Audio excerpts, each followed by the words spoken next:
Plus two class बेटा हमने lesson शुरू करा हुआ है पॉलिटिकल सोशलाइजेशन। आज उसका नेक्स्ट क्वेश्चन है फीचर्स ऑफ पॉलिटिकल सोशलाइजेशन। राजनीतिक समाजीकरण की विशेषताएं लिखें। विशेषताएं मतलब उसमें क्या क्या क्वालिटीज़ हैं। सबसे पहले बेटे देखें, इसकी पहली जो विशेषता है वो है कि राजनीतिक समाजीकरण की जो क्रिया है ना, ये जो एक प्रोसेस है ये हर समाज में होती है। ये एक यूनिवर्सल प्रोसेस है। ये वो प्रक्रिया है बेटा जो हर समाज में होती है, चाहे सरकार की किस्म कोई भी क्यों ना हो, डेमोक्रेसी हो या तानाशाही, वहाँ पर लोगों के विचार अपनी सरकार के प्रति बनेंगे ही। हाँ, मैंने आपको ये बताया था कि लोकतंत्र में ये तेज़ी से चलती है और तानाशाही में कम गति से, लेकिन होती हर सरकार के अंदर राजनीतिक समाजीकरण की क्रिया है। सेकंड है इसकी विशेषता, राजनीतिक समाजीकरण और लोकतंत्र के बीच गहरा संबंध होता है। क्लोज रिलेशंस होते हैं किस किस के बीच बेटा? पॉलिटिकल सोशलाइजेशन के बीच एंड डेमोक्रेसी के बीच। क्यों? क्योंकि डेमोक्रेसी में ये तेज़ी से चलती है और उसका रीज़न भी आपको मैं पहले भी बता चुकी हूँ, मैं फिर से रिपीट करूँगी। कारण क्या है कि डेमोक्रेसी में लोगों के पास विचार प्रकट करने और भाषण देने की पूरी आज़ादी होती है, जो तानाशाही में लोगों के पास नहीं होती। जब लोग जो हैं अपने विचार प्रकट करते हैं, दूसरों के सामने भाषण देते हैं, तो वो दूसरों के विचारों को बदलने की क्षमता रखते हैं बेटा, जिसके अकॉर्डिंग वो अपने अकॉर्डिंग जो है लोगों के विचार बना लेते हैं। थर्ड इसकी जो है विशेषता वो क्या है कि ये राजनीतिक समाजीकरण एक निरंतर प्रक्रिया है। Political socialisation is a continuous process है। और ये प्रक्रिया क्या करती है बेटे? एक जो विचार होते हैं, एक व्यक्ति के विचार वो दूसरी व्यक्ति तक पहुंचाती है और एक पीढ़ी से दूसरी पीढ़ी तक विचार भी पहुंचाती है और ये तेज़ी से चलती है।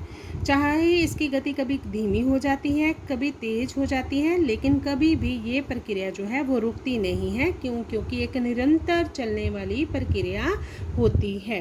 कंटिन्यूस प्रोसेस का मतलब ये है, मैं फिर से बता रही हूँ कि जब हम जन्म लेते हैं, जन्म के बाद हम अपने थोड़ी देर बाद जब बड़े हो जाते हैं थोड़े, तो परिवार के कांटेक्ट में आते हैं।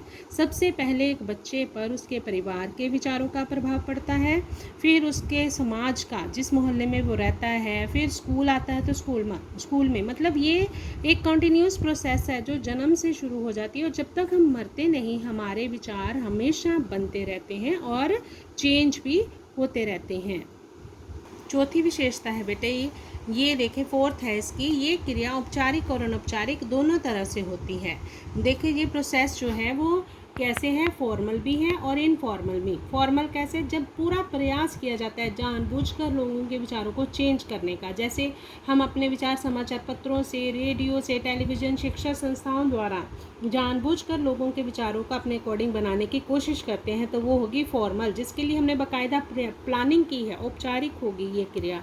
अनौपचारिक होगा इनफॉर्मल, तब जब बिना जतन किए ही खुद ही लोगों के विचारों में बदलाव आ जाए तो उसे हम कहेंगे अनौपचारिक। जैसे देखिए बेटे, हम बैठकर अपने दोस्तों के बीच बातें कर रहे हैं और हमें पता ही नहीं चलता कि हमारी बातें सुनकर कईयों के विचार बदल जाते हैं, तो वो होगी इनफॉर्मल। लेकिन जिसके लिए बाकायदा प्लानिंग की जाती है, भाषण ही इस तरह से तैयार किया जाता है कि आज हमने वहाँ पे भाषण देना है और हमारा प्रयास है कि जितने भी लोग भाषण सुनेंगे उन सबके विचार इसके अकॉर्डिंग बदल जाएंगे। वो होती है अनौपचारिक, वो होती है औपचारिक फॉर्मल, जिसके लिए बाकायदा सोच समझकर काम किया जाता है।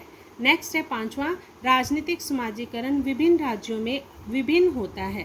मतलब ये डिफर्स करता है स्टेट टू स्टेट। चाहे ये एक सर्वव्यापक धारणा है, सर्वव्यापक होता है चाहे हर समाज में पाई जाती है, लेकिन फिर वही बात आ गई है, इसकी गति अलग अलग राज्यों में अलग अलग होती है। कईयों में तेज होती है तो कईयों में धीमी। फिर से रिपीट करूँगी, धीमी गति कहाँ पे होती है? तानाशाही में। और तेज गति कहाँ पे होती है? डेमोक्रेसी में। कंक्लूजन क्या है? अब देखिए बेटे, हमने फीचर्स पढ़ ली हैं किसकी? पॉलिटिकल सोशलाइजेशन की।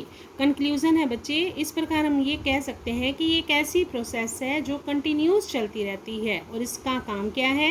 एक पीढ़ी से दूसरी पीढ़ी तक राजनीतिक संस्कृति को पहुंचाना।